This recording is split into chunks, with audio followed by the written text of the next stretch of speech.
Hello, Cherie Hanson here. I wanted to talk today about something that takes so much finesse and practice, and that is when you are in a state of observation of yourself and you are monitoring, like think about the, you know, when you're in the hospital and there's a clipboard on your bed the old way, and somebody comes and looks at it, and the people who are taking care of you are monitoring things. They're doing readings.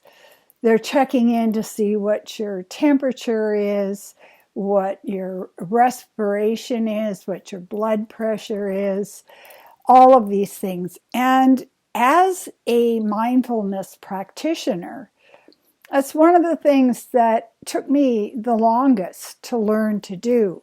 And that was just to come to be in a place where I'm observing myself without judging. And it's kind of like riding a unicycle, juggling chainsaws or something. It's a very, very specialized skill that is kind of awe-inspiring when you see it happening and when it's working. So as I observed myself, the first thing that I had to fight through was the conditioning from the culture about what doesn't matter. It doesn't matter if you feel sad. Or on the other hand, because there are only two gears, one is off and one is screaming, it is very, very bad. You feel sad. Somebody's attacked you. You're a victim. It's horrible. So you throw yourself down on the floor like a 3-year-old and kick your heels and throw a fit and hold your breath.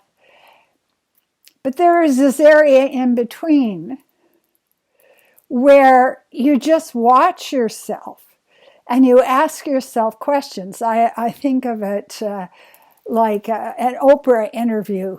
You know, you're talking to yourself, well, how are we today?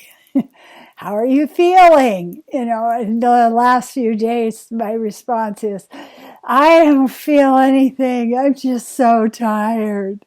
You know, and then your reaction comes next. And the reaction is also one of mindfulness and skill. And that is not to move in right away and say, oh, this is bad. What's wrong with you? Or this is good. You know, you should just give up and lay down. And so we're stuck in this place where now we have found that we're feeling something. Now what the hell do we do? You know, nobody taught me what to do with this. It's like finding a hornet's nest in the backyard. Oh, it's a great big hornet's nest. What do I do with it? Well, don't disturb it, whatever you do. So we get to a place where we have to step back and be patient. So the last few days, because I have been on this meditation, mindfulness path for so many decades, I come to a place where I give credence to what I'm feeling. Yes, I feel tired. Yes, I feel unwell. I don't have a lot of energy. I don't have a lot of enthusiasm. And then I will immediately move in and just be like a hovering helicopter mother. You know, it's like, oh, that's because you're doing this wrong or you're doing that wrong. And, you know, you need to take care of that. And that's the second gear you have to focus on when you're working on mindfulness practice. And that is, leave yourself the hell alone. Sometimes you're tired. Sometimes you don't feel 100%. Sometimes you're just going to have to wait a couple of days to figure out what happened. A retrospective is great. A replay of something you went through. You push the footage back and you look at it again and again days later and you go, oh man, I see what happened there. I got this trigger, or I, wasn't drinking enough water, or I wasn't treating an issue, or I wasn't taking care of a problem. But the real skill is to be patient with yourself. So patient. We don't always know what we're feeling. Number one, really. I mean, we're as dense as a brick. We're like a rock that's covered over with moss in a forest. What's the shape of this? I don't know. It's got all this moss on it. And so, first of all, is the issue of what am I feeling? And the next step is, can I tell what it is that caused this feeling, this emotional reaction? And many of my clients that I'm coaching say that they're very surprised when they hit grief. Like, oh, if I do all of this and I do a really good job and I'm mindful, I'll never feel grief again. And I go, no. You're always going to have grief as your little buddy puppy following along behind you. And when you sit down, it's going to jump up in your lap and ask to be scratched behind the ears. Grief is part of being human. It's part of being on the earth. But the third stage is to be curious, not invasive, not controlling, not somebody who's judging, but just be curious. Wow, that's kind of interesting. That was 3 days. I was like a ship with no wind in the sails. I just couldn't get any interest in anything. And if you can replay and track it down, you might have a 60% chance of not doing that again if you're really wise. Or it could all happen again. A lot of times I find how much sleep I got that night, how much REM sleep, how much deep sleep will determine everything about me. It will determine how strong I feel. It will determine whether I work out. It will determine whether I feel high vibe, optimistic. It will determine, if I floss my teeth twice a day. So I can track that back. I know for sure that I'm a different person when I haven't had good enough sleep. So we track down other causes as well. If you have parts of your story or your life that you've never looked at before, and you're kind of digging around in the dark, in the attic, in the basement, in the backyard, and you dig something up, you have to give yourself time to deal with that. Oh, I suddenly got this memory back. You don't just throw it in the back of your car and drive off. You have some work to do now. You have what's called integrating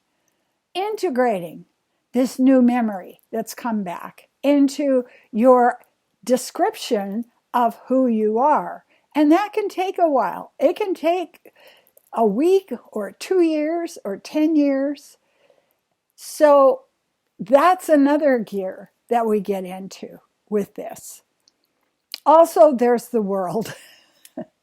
There it is. It's all around us. And when we are living in a world that has, I call it, it's like projecting. It's like a laser on the side of a building. It's a laser image.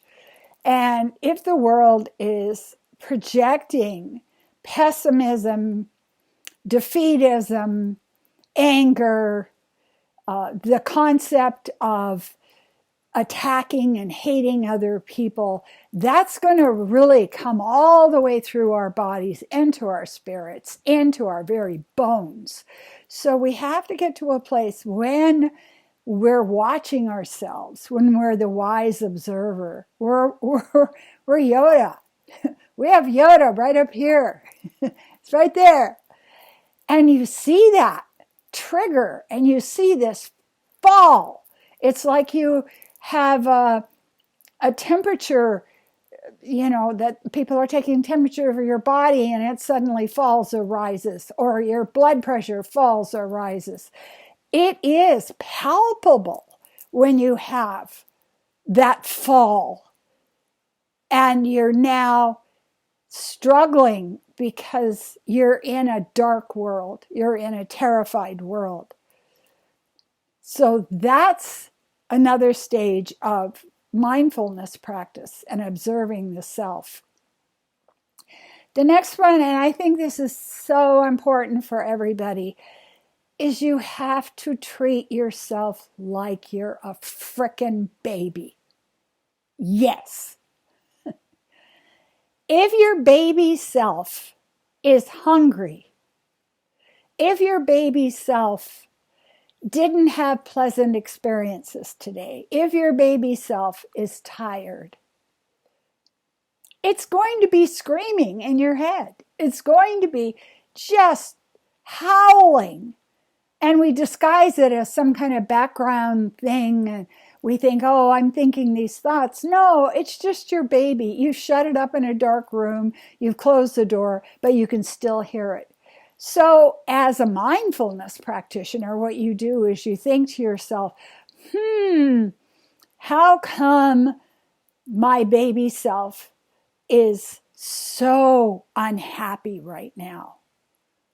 And what can I do tomorrow and the next day to make sure that doesn't happen again? How can I take care of the fragile, sensitive spirit that I hold inside of me so that it feels safe and relaxed and loved? So it's kind of interesting. I heard a phrase today replaying through my mind. My mother used to say, she said, "Don't borrow trouble." And I always got the image of, you go next door and you've run out of trouble. So you knock on your neighbor's door and you ask them, "Do you have an extra cup or 2 cups of trouble I can borrow?" And I can see it in coffee shops all the time. People sit there and they will just be victim drama, episode 10 of the horrors of life. And they're sitting there just attached to how horrible that person's story is. And they go home and they take it home. They take the energy home. They take the projected reality home and they go, "Oh my God, do you know somebody could have a laser and they just blind you?" This is a historic reference. Some of you don't even know what I'm talking about. But when the laser pens first started coming out, everybody was talking about how somebody could just blind you in the classroom.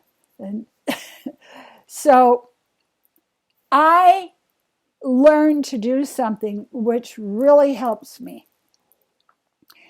And that is wait. Wait to freak out. Wait to be horrified. Wait to be terrified. Wait to have an opinion. When the bulldozer comes to my house and starts pushing it over, that might be the time to get excited about the increase in my taxes. But if you can just practice patience, you end up not stressing your body and your mind and your spirit so much. Just wait. You can always freak out later. And don't go next door and try to borrow trouble. Thank you. Please do like, subscribe, share, and you can get a hold of me if you'd like a psychic reading, if you'd like coaching from me. I have helped so many people over the last 3 years just get out of a hole. It's like, why do I keep going deeper? Because you're doing this. Go the other way. Anyway, thank you. I really appreciate you.